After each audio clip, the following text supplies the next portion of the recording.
Muito bem, Wellerson. Bom, conforme o Brasil disse, né, Brasil? Olhos de ver, ouvidos de ouvir. Uma das expressões mais significativas que talvez para a gente colocar em prática no nosso comportamento espírita, no nosso movimento espírita. Eu gostaria de trazer algumas questões e aqui para as perguntas, quem quiser já ir formulando, para a gente direcionar tanto para o Wellerson, para o Alisson e para o Brasil, para os temas que foram elaborados e colocados aqui. Primeiro, a gente enfatizar que a proposta deste encontro era justamente a gente pensar nessa forma coletiva, nesse propósito de unificação e união entre os propósitos espíritas, né?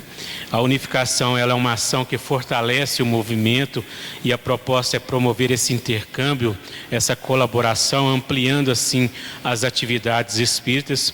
O compromisso com a doutrina, ele implica em ir além de palavras, meras palavras, transformar-se em atitudes de serviço, respeito e fraternidade, que é o propósito maior. E aí a gente pensa no sentido da gente comprometer a ser mais elos, né, e não obstáculos, a construir mais pontes e não muros, que esse é o propósito para a gente trabalhar em conjunto e apesar das diferenças, conforme o Brasil até colocou, as desigualdades que existem. Então, para a gente começar, Wellerson, uma pergunta, dentro do que vocês trouxe ao tema, como transformar diferenças de opinião em aprendizado fraterno? E de que maneira trabalhar certas questões, como, por exemplo, o ciúme, certas disputas silenciosas que ainda manifestam na casa espírita? Acreditamos que é um grande desafio, né? Lidar com as diferenças. Eu acho que um ponto principal que nós precisamos trabalhar dentro do nosso movimento espírita é a questão do respeito. Nós entendermos as diferenças, sabermos escutar o outro naquilo que nos traz, para que a gente construa junto a proposta de trabalho. O Brasil falou muito bem a respeito disso, quando ele trouxe a questão da igualdade, da equidade e também da liberdade, no sentido do fortalecimento do nosso movimento espírita, nessa unificação do trabalho.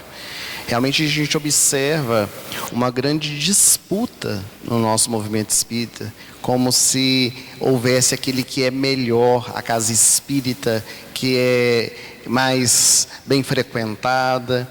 Então existe ainda no nosso movimento espírita essa movimentação que se torna tão prejudicial para que nós possamos fortalecer a divulgação do Evangelho de Jesus e também da doutrina.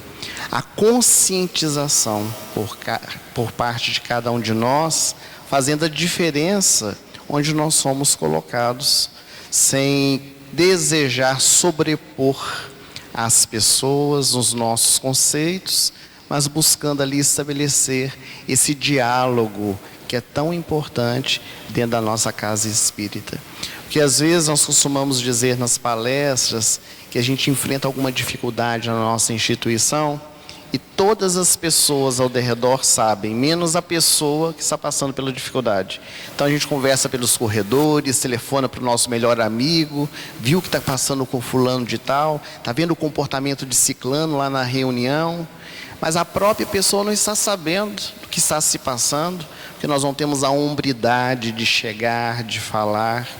E Kardec, orientado pelo Espírito de Verdade, ele nos traz direcionamentos muito seguros a respeito disso, das problemáticas vivenciadas dentro da nossa instituição, quando ele propõe que quando estivermos vivenciando um problema, devemos chamar primeiramente a pessoa em particular para dialogar.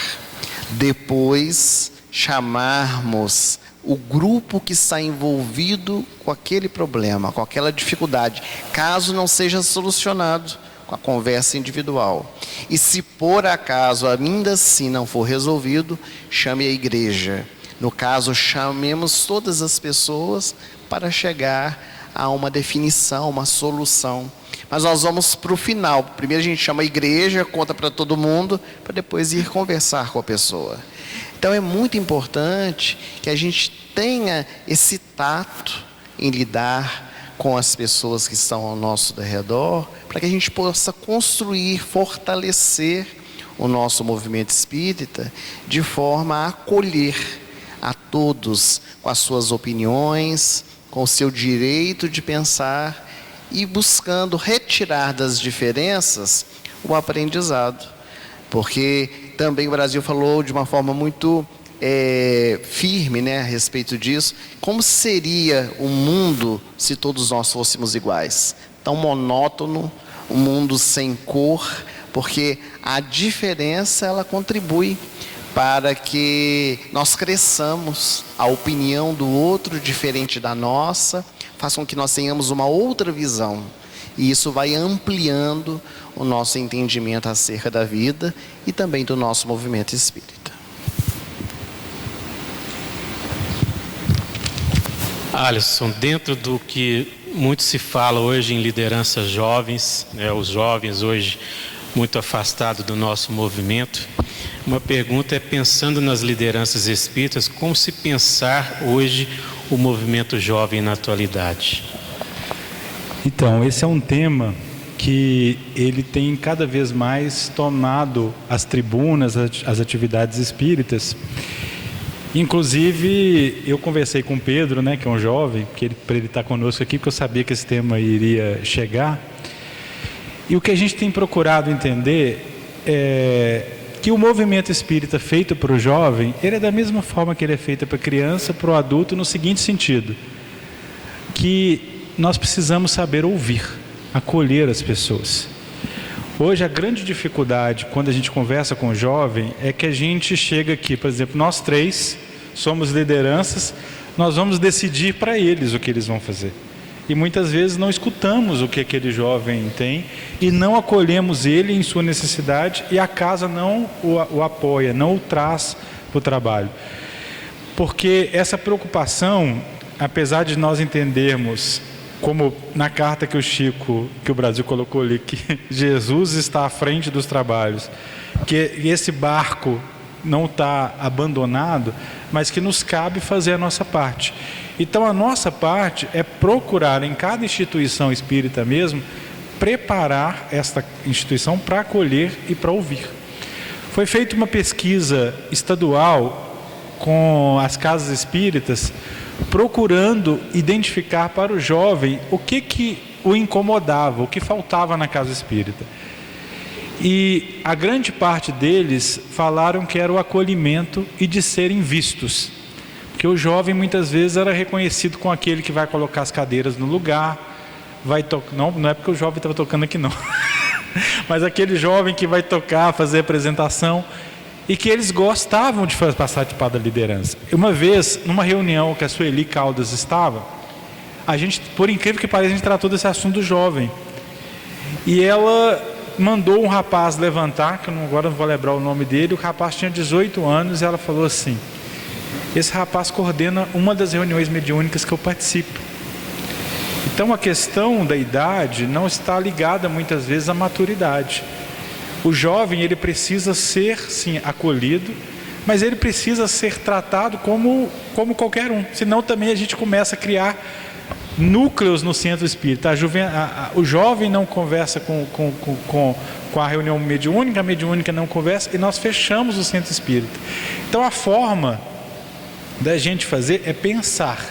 Porque nós estamos vivendo uma realidade hoje que, quando você está conversando com um jovem, muitas vezes ele está no celular, ele está ouvindo uma outra coisa, ele está conversando com você. Então nós temos várias formas de atenção. Então, se pensar nisso é muito importante, mas dialogar com eles para entender a sua real necessidade. Mas isso é um ponto que tem sido discutido, tem sido trabalhado e tem sido pensado, porque nós pensamos realmente no futuro do movimento espírita, mas sem desespero, sem preocupação. Eu gosto muito de acompanhar os mentores espirituais nas obras de André Luiz, por exemplo, que o mundo está acabando, eles estão calmos, andando, resolvendo. Você não vê nenhum espírito correndo, nenhum espírito desesperado, porque nós temos que ter a confiança, mas essa confiança ela não pode entender como inércia. Nós temos que trabalhar, e o trabalho é realmente a gente olhar para o jovem de uma forma igual, de uma forma natural, entendendo as suas necessidades, acolhendo e dando apoio, porque muitos deles sentem falta de suporte na casa espírita, falta de apoio, falta de serem ouvidos efetivamente. Muito bem, Brasil. Dentro de muitas das perguntas que chegaram aqui até agora, muito tem se falado de certas, às vezes, posturas e condutas, às vezes de dirigente, de trabalhador, às vezes de afastar da casa por comportamentos outros e tal. Mas a pergunta que eu trago, você deu alguns exemplos aqui dizendo que cada um tem sua importância no papel e no trabalho. Que compromisso pessoal cada trabalhador pode assumir para fortalecer a unificação e entender o seu papel dentro da casa espírita? A psicologia vai dizer para a gente que a gente tem que, para viver, a gente tem que se autoconhecer, né? A gente tem que aprender a olhar para dentro de si, não de uma forma egoísta, de cuidar somente de mim mesmo, mas quando eu vou reconhecer o que eu sou, fica mais fácil de eu reconhecer o que é o outro. Eu leciono na Unimontes, eu dou aula para o curso de Ciência da Religião, ou seja, nós formamos professores, né, licenciados para o ensino religioso. E uma das coisas mais básicas que está na Base Nacional Comum Curricular, no primeiro ano para as crianças pequenininhas, a primeira coisa que você tem que trabalhar do ponto de vista do ensino religioso é o eu, o outro e o nós. Essa é a base de todo o ensino religioso para todas as religiões, que é o respeito do outro. Que tem a ver com isso que eu estou dizendo, com a sua pergunta. A partir do momento que eu parto de mim mesmo, me conheço, me compreendo enquanto espírita, entendo o meu papel de um ser eterno que tem que colaborar com esse planeta, eu vou perceber que existe o outro e o lugar para eu trabalhar com o outro, com o nós, dentro da casa espírita. Porque não adianta a gente exigir também daquela pessoa que acabou de chegar na casa, que está com o coração partido, que está com problemas de toda ordem no campo espiritual, psicológica e etc., né? A gente exigir que ele atue no sentido de ajudar o próximo. A primeira coisa que ele tem que fazer é de se equilibrar, firmar os dois pés no chão. E aí, no momento em que ele percebe que ele firmou o pé no chão porque teve alguém que olhou para ele, né, ele naturalmente vai sentir o desejo de colaborar, de fazer o mesmo pelo próximo. E aí ele vai criar compromisso.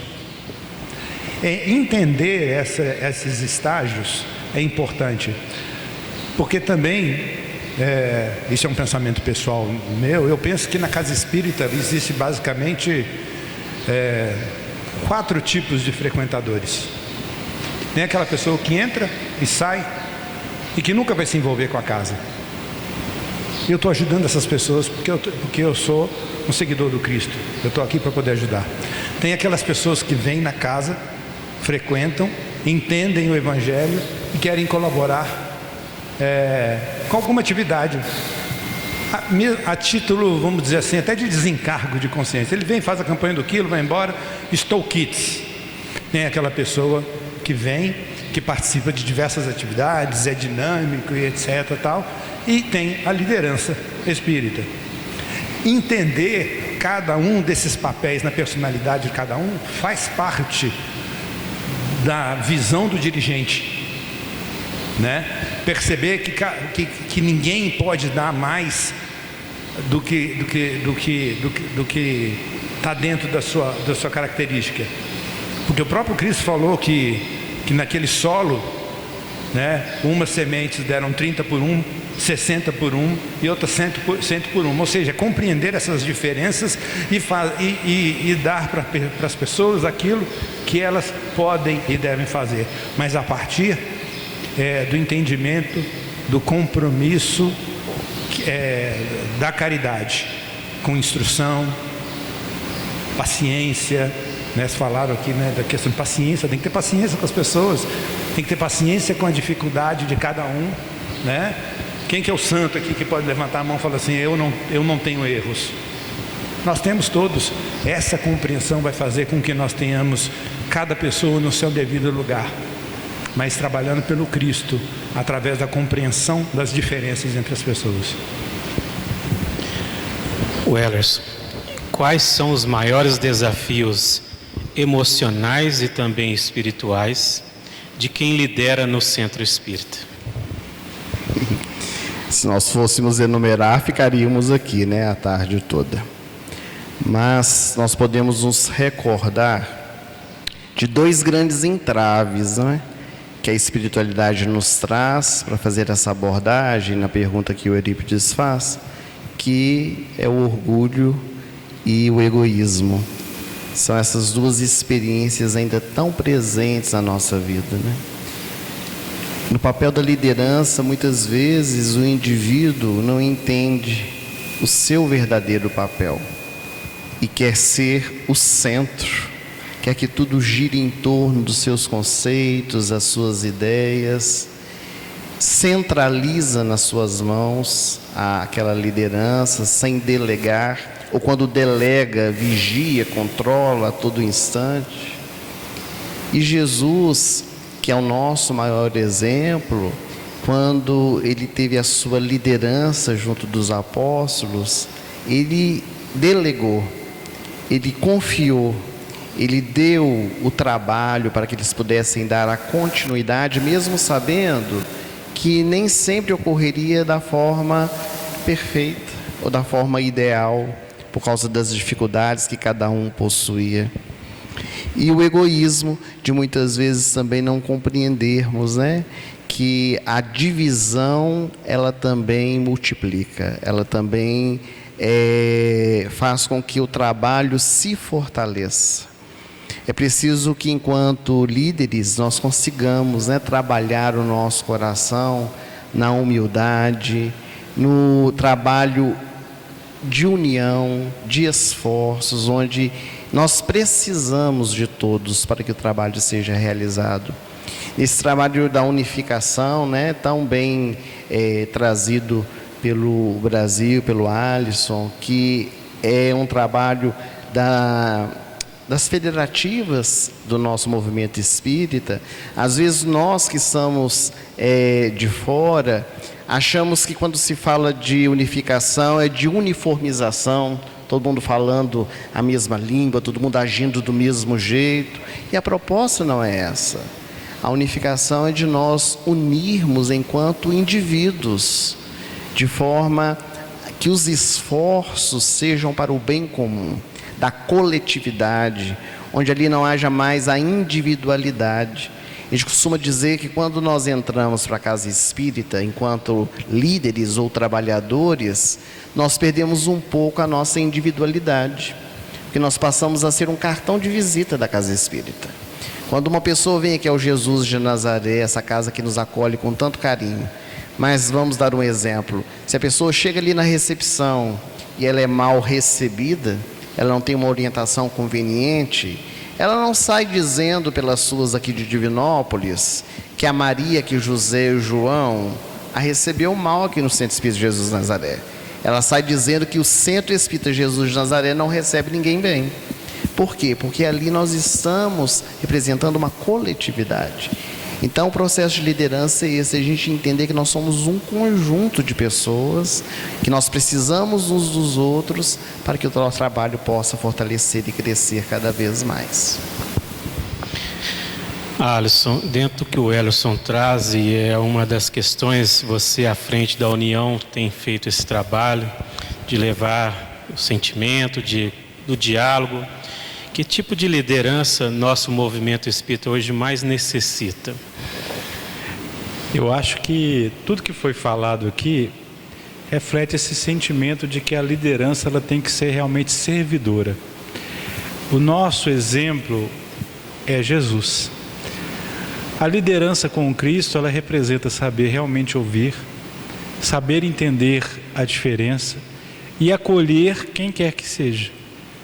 Acolher não significa muitas vezes abraçar a ideia de quem entende, mas saber realmente ouvir e entender. Eu gosto de ilustrar com um exemplo que eu acho que é interessante a gente captar. Nós estávamos na pandemia, aquele momento que era desafiador para todo mundo, né, inclusive para o movimento espírita.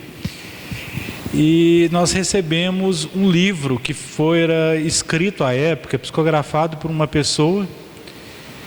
E esse livro ele tinha grandes problemas em relação à obra de Kardec, porque eles tinham pontos muito discordantes da obra de Kardec e muitos apontamentos pessoais.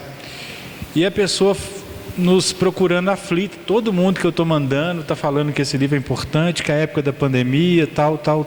Eu não conhecia a pessoa, mas na época,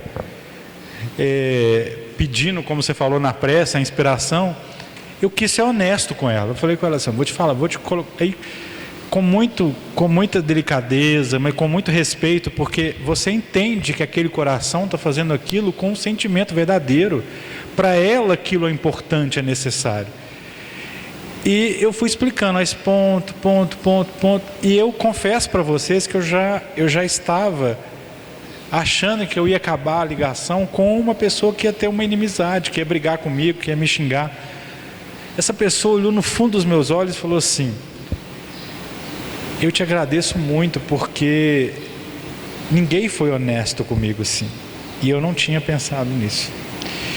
Então, quem está à frente realmente, como o Ellerson falou muito bem aqui, nós estamos à frente de, se der alguma coisa certa aqui, é todo mundo. Muitas vezes, se der errado, é o Sérgio. Então, quem está à frente, ele tem que entender o ônus desse papel e entender que na concepção do Cristo, aquele que quer ser o maior de todos, e na verdade ele é o servidor de todos. Que Jesus é aquele que lavou os pés, aquele que compreendeu, aquele que foi crucificado. Então nós temos que sair dessa posição de liderança que recebe, que direciona, para aquela que constrói junto, que entende tudo, que entende cada um.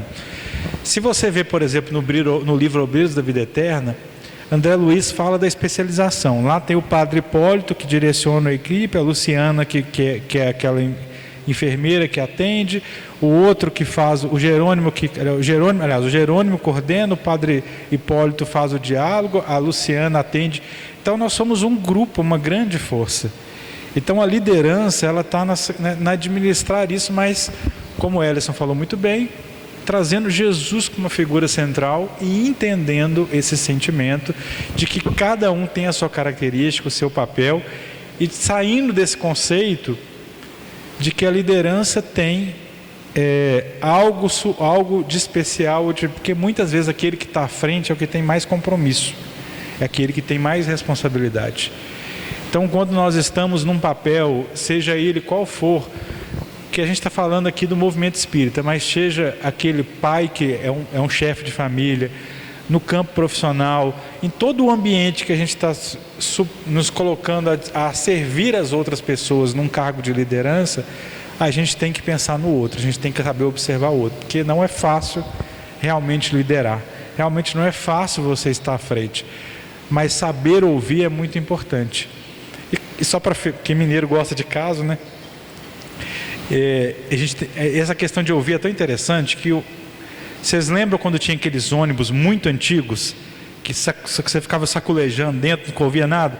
Tem um caso lá em Belo Horizonte de um companheiro nosso que pegou um ônibus desse, está deslocando de um lugar a outro, de um extremo a outro da cidade, entrou nesse meio tempo uma senhora, sentou do lado dele no ônibus e começou lá, igual eu tô falando, e ele olhando para ela, e ele não estava entendendo nada que ela falava por causa do barulho, e ele balançando a cabeça, sorrindo, tudo bem e tal. Quando ela foi descer, que ela entrou depois, e ela ia descer antes dele, ela bateu nele assim: meu filho, você mudou meu dia hoje, eu tô, graças a Deus, Deus te abençoe. E ele falou: eu nem entendi o que ela falou, mas ele deu atenção. Muitas vezes a gente precisa de atenção, de ser ouvido, de ser entendido, porque a dor do outro, ela precisa ser ouvida, a necessidade do outro, ela precisa ser escutada. E a gente muitas vezes, quem está na liderança, muitas vezes se fecha para as suas opiniões pessoais, sendo que aquele que está ali, aquele conjunto, ele está vivendo uma necessidade que é importante. Eu sempre lembro daquela história que eu acho muito, muito legal, que é do campo corporativo, que quando uma grande indústria, isso é verdade mesmo, uma história real do campo empresarial, que uma grande indústria de pasta de dente, ela tinha um grande problema, que no final de uma esteira em que as pastas saíam prontas para entrar numa caixa, algumas daquelas pastas, no processo de entrar na caixa, a caixa fechava sem a pasta e ia para a esteira. Então chegava no cliente aquela caixa vazia. E chefe, engenheiro, ninguém conseguia entender tal. Aí um companheiro que trabalhava lá na limpeza falou assim: é só vocês porem um grande ventilador aqui, que na hora que a caixa, como a caixa vazia vai estar mais leve, o ventilador empurra e vai. Então, muitas vezes a gente saber ouvir, porque aquele outro que está ali, ele tem muitas vezes a solução do problema, ou o diálogo. Então, a liderança, ela precisa ser servidora e ser Jesus como a nossa principal referência, o nosso modelo. Brasil, dentro dessa proposta de união, unificação, a gente sabe, a AME Belo Horizonte tem um trabalho muito bom nas áreas, o Alisson colocou muito bem, o Ellerson também. Dentro dessa visão de liderança, de que forma o exemplo moral do líder espírita impacta a união e a unificação? Pergunta difícil, né? Eu acho que essa foi uma das mais difíceis, né? Porque a começar pelo que é moral, né? A gente tem que entender, perceber que conceito de moralidade é algo que não é exato, né? Porque pensemos assim, para muitas pessoas, né, a homossexualidade, um tema que pode ser considerado polêmico, para mim não é, mas para alguns poderá ser considerado polêmico, é um problema de ordem moral. Então, se eu tenho um líder do movimento espírita, né, que ele tem um casamento homoafetivo, para muita gente isso vai ser considerado um problema, uma, abre aspas, imoralidade, apesar do que a doutrina dos espíritos nos diz. Então, o que é moralidade? O que é moral? Então a gente tem que pautar inicialmente por aí, né? Porque o líder do movimento espírita, antes de mais nada, como já foi falado aqui muito claramente, ele tem que ser honesto. Ele tem que ser definitivamente honesto com as suas colocações. Ele tem que ser real com aquilo que ele se propõe. Reconhecer-se uma pessoa sujeita ao erro, né? Meio caminho andado está aí, né? Agora, é claro que ele tem que dar exemplos. A gente sempre fala sobre dar exemplos. E eu vou E você tem que separar, porque eu acho que foi o Ellison que falou agora, que a gente meio que perde a individualidade. Você passa a ser o representante. E no caminho, vindo para cá, de BH para cá, a gente estava conversando, e Belo Horizonte é uma cidade grande, com teatros e etc. Tal, e a AME tem sido muito solicitada a apoiar peças teatrais de cunho espírita. Então, a gente teve que estabelecer uma regra de funcionamento de como você vai apoiar ou não apoiar determinadas peças de cunho espírita. Então, a gente estabeleceu a seguinte sistemática para exemplificar. A companhia de teatro manda para a gente o texto, a gente avalia se o texto é doutrinariamente coerente com Kardec. A partir do momento que você verificou, está coerente com Kardec, né? A gente vai dar o apoio para aquele evento, né? Dizendo que a AME apoia aquele evento, porque a gente também tem o papel de divulgar. E aí agora eu vou falar uma coisa que quem vê esse vídeo depois, né, vai entender, mas eu tenho que ser honesto. Eu estou falando, eu tenho que dar um exemplo, que é o seguinte: eu nunca vou ver as peças. Por mais que eles peçam para eu ir ver a peça, eu nunca vou ver a peça, porque eu consigo entender que o meu papel naquele momento é da Aliança Municipal Espírita de Belo Horizonte. E a partir do momento que eu estou lá assistindo a peça, e se houver um deslize nessa peça, né, que é algo que eles podem ter dado para mim um texto perfeito, e aí eles vão falar mal das pessoas serem incoerentes, etc., ou foi simplesmente um erro naquele momento ali, o que eu estou fazendo ali? Eu estou avalizando a peça, eu vou tirar a foto junto dos artistas e etc, etc, e eu vou estar fazendo o quê? Maculando o nome da AME em detrimento de um empreendimento que é particular. Por que eu estou dando esse exemplo, inclusive me expondo dessa forma? Porque isso que eu estou fazendo é uma exposição de uma posição pessoal minha. Eu não estou dizendo que todo dirigente tem que fazer isso, né? O que eu estou dizendo é que você tem que ter, que o dirigente do movimento espírita, ele tem que ter a consciência de que ele está carregando o nome de Kardec, o nome de Jesus, muitas vezes o nome do Chico, né? No meu caso, da União Espírita Mineira, porque lá em Belo Horizonte o pessoal confunde a União Espírita Mineira com AME, que é uma beleza, né?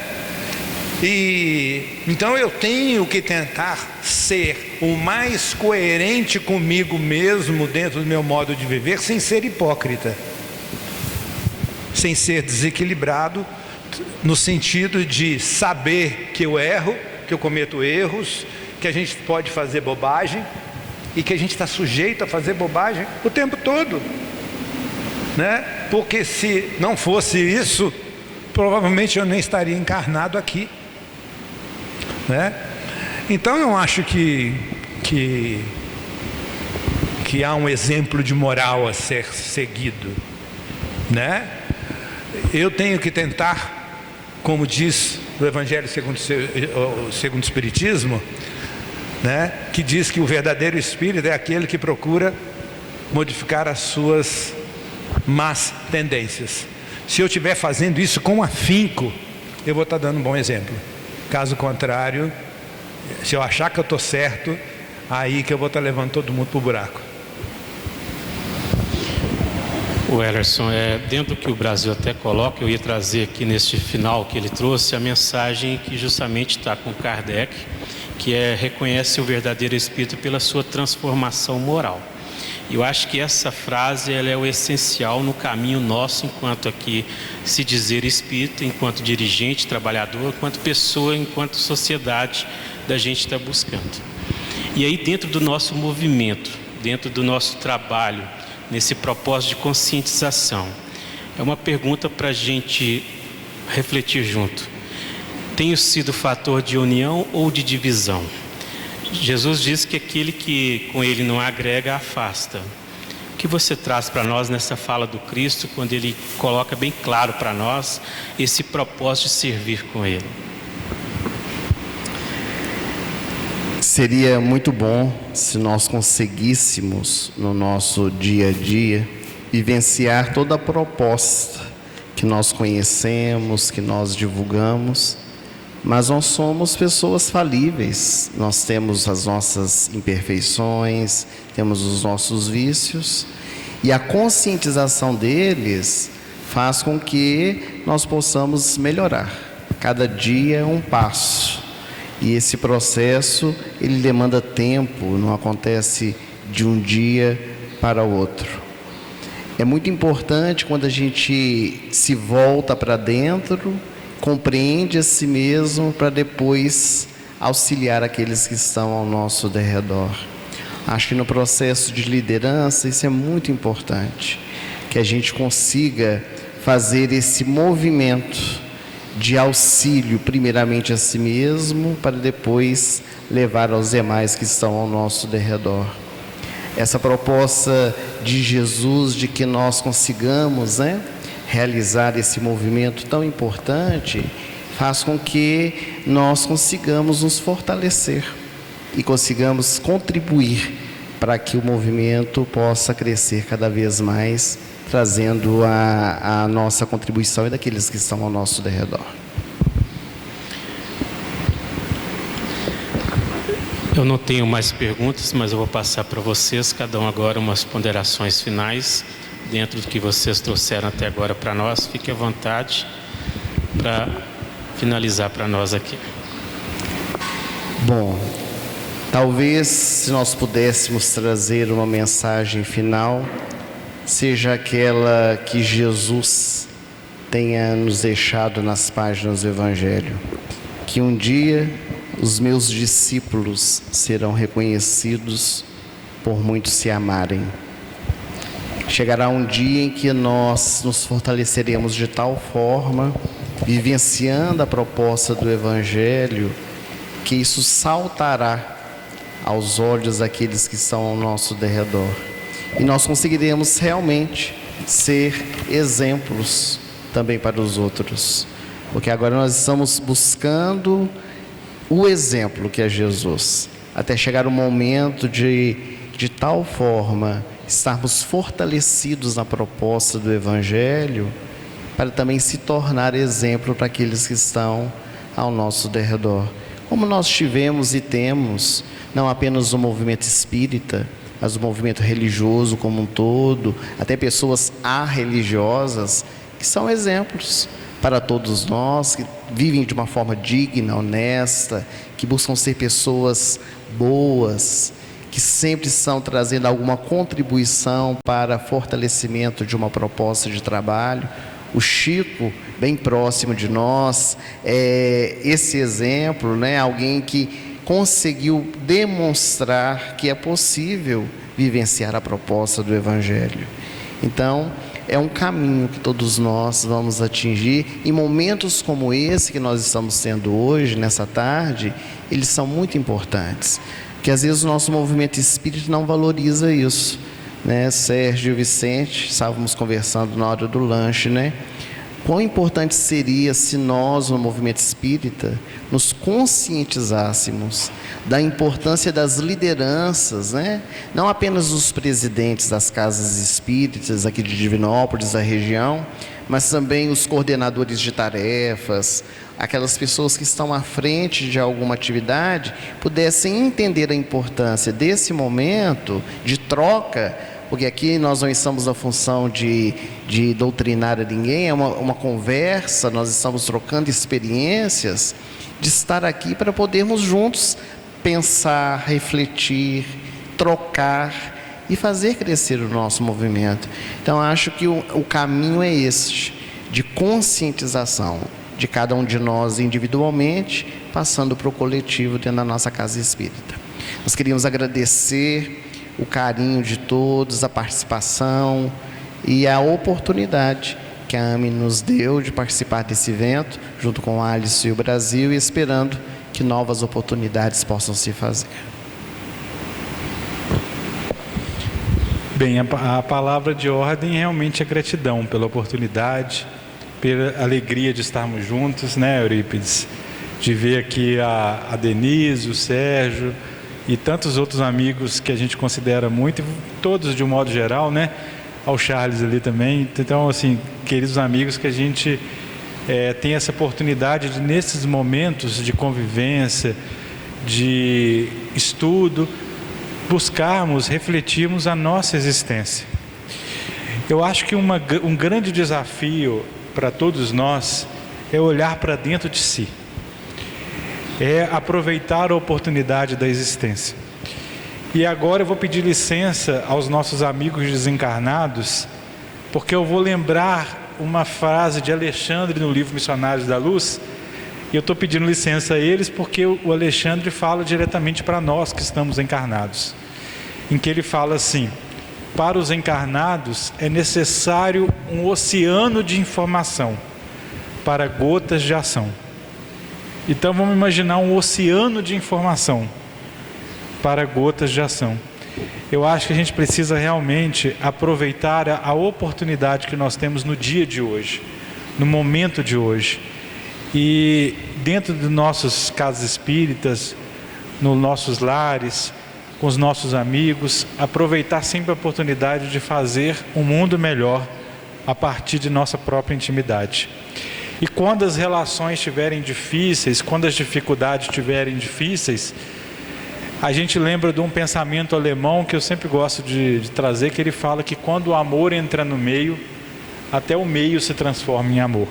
Então a gente precisa colocar mais amor nas nossas relações, trazer Jesus mais perto de nós, porque Jesus não está sobre o madeiro nos observando, Ele está vivo em nossa intimidade, no nosso coração, nos convidando a cada dia a amar ao próximo como a nós mesmos. Uma alegria estar aqui, muito obrigado pela oportunidade.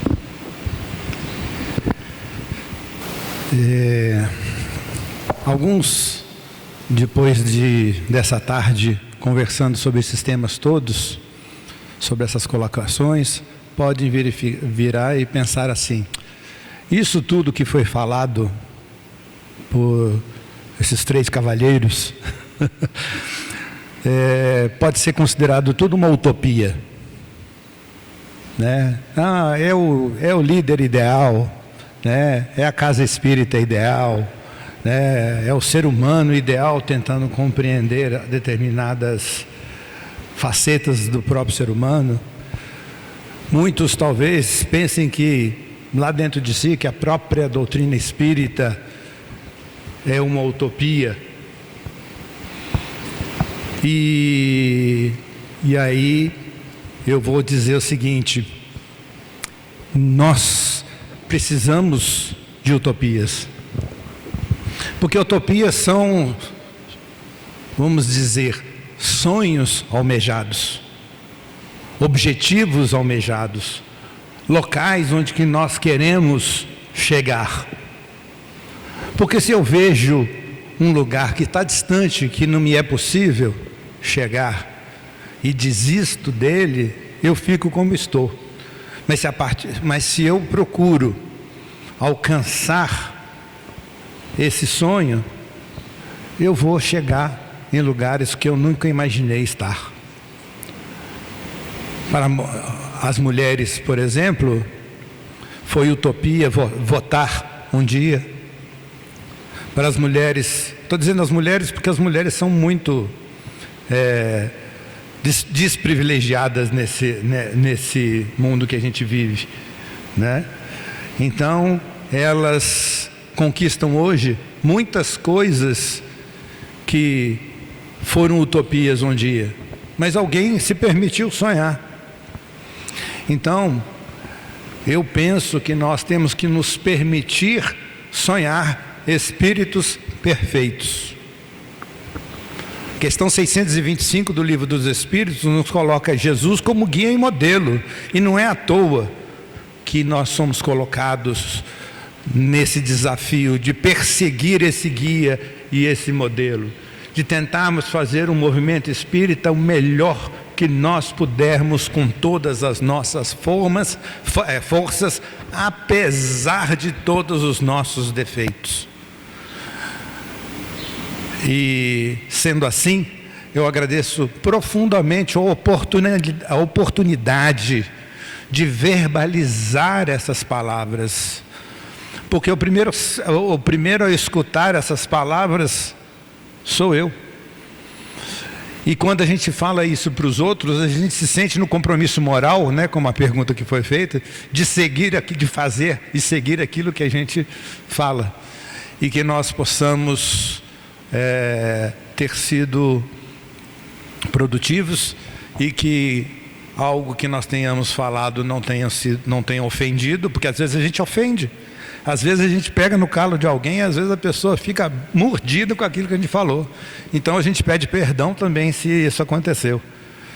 Mas antes de mais nada, muita gratidão pela oportunidade. Obrigado a vocês e a Jesus por essa oportunidade.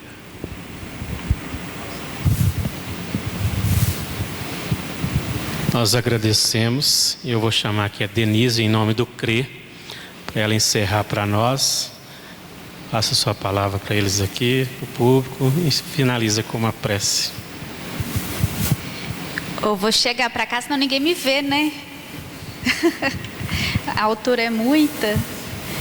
Mas, mais uma vez, só agradecer mesmo ao Wellerson, ao Alisson, Brasil, por terem disponibilizado, né, de estar aqui com a gente hoje. A todos vocês também, que tiraram tempo, deixaram muitas coisas, às vezes família, outros afazeres, para a gente se reunir aqui. Agradecer ao Eurípides, né, também por nos proporcionar esse momento, pela persistência. Esse primeiro colóquio, ele teve alguns percalços, né, para acontecer, as datas tiveram que ser alteradas. Particularmente eu gostei, porque se fosse em junho, era no dia que Pietra estava nascendo, então não teria oportunidade de estar com vocês. Mas a gente sempre pensa, sem delongar muito, né, nessa nossa função e tarefa, né, do nosso movimento espírita, movimento federativo. E eu gosto sempre de dizer que a gente precisa muito de um movimento com união e fraternidade. A gente precisa se aproximar, se conhecer, se unir, para que a doutrina espírita ela consiga realmente chegar àqueles que mais precisam, primeiramente a nós. E às vezes temos sim a oportunidade hoje de, ajudando a gente também ajudar tantos outros. Como o Brasil disse na fala dele, quem é aquele que está sentado numa palestra pública? Quem é aquele que está sentado no estudo? Quem é aquele que procura a casa espírita? Então a gente sabe que a doutrina ela tem a oportunidade de levar consolo e amparo. E quando estamos mais unidos, mais próximos, nos fortalecemos. E assim temos também a oportunidade de ajudar ainda mais. Quando a gente às vezes pensa em crer em movimento federativo, em divisão de regiões, a gente sempre pensa que cargos e funções, elas são transitórias e passageiras, mas que esse movimento ele é sempre formado por todos nós, pelas casas espíritas, pelos trabalhadores e por aqueles também que buscam a doutrina. Então a gente precisa cada vez mais viver aquilo que a gente já sabe, da doutrina, que revive os ensinamentos do Cristo. Pois às vezes penso que daqui a um tempo a gente não vai estar utilizando mais esse corpo físico. E quando a gente chegar lá, que a gente estiver com a nossa consciência mais ampla, após o nosso desencarne, como que a gente vai se ver? O que a gente vai sentir? Será que a gente vai sentir uma sensação de alívio? Realmente fizemos o melhor que a gente pôde fazer? Ou às vezes aquele sentimento de culpa vai nos acompanhar, porque a gente vai ter a consciência mais ampla e ver que a gente poderia ter feito um pouquinho mais. E às vezes quando os Espíritos nos falam dos nossos fracos esforços para a gente se transformar, a gente vê que realmente se a gente tivesse um pouco mais de paciência, um pouco mais de fraternidade, as coisas às vezes funcionariam melhor. Então, que cada um que aqui está possa ser também um ponto, um elo de ligação, de levar essa mensagem às suas casas, aos demais trabalhadores, para que a gente deixe de lado os nossos personalismos, nossos melindres, para que a mensagem do Cristo, através da doutrina espírita, possa fluir cada vez mais de nós. E nesse sentimento, vamos então nos assentar numa posição confortável, aqueles que desejarem fechar os olhos, para unir os nossos pensamentos, as nossas vibrações, a esses amigos espirituais que pacientemente nos acompanham, nos auxiliam, que possuem tanto carinho e afeto. Agradecemos a vocês, amigos, pela paciência, e que de nossa parte, possamos nos esforçar cada vez mais para estarmos em sintonia com vocês, para que por onde formos, nos nossos lares, na sociedade, com os nossos amigos e família, possamos, através das nossas ações, dos nossos comportamentos, levarmos naturalmente a mensagem do Cristo. Que através da paciência, às vezes do silêncio, que respeita, possamos ser elos de ligação, para que, tentando viver a mensagem de transformação em nossos corações, possamos também convidar aos nossos irmãos próximos a se transformarem, a pensar e sentir a vida pela eternidade, que aqui estamos de passagem, e que ao retornarmos à nossa verdadeira essência de espírito, tenhamos a consciência do dever cumprido e de ter feito melhor. Que os bons espíritos sempre nos acompanhem, nos fortaleçam em nossas ações. Que essas energias aqui geradas possam ser levadas às casas espíritas de Divinópolis e à nossa região do Quinto CREA, ao nosso estado, e a todos aqueles que precisam se reencontrarem com o amor do Pai, possam ser tocados e sensibilizados. Que a luz e que a paz do Cristo nos envolva e nos direcione sempre. Que assim seja.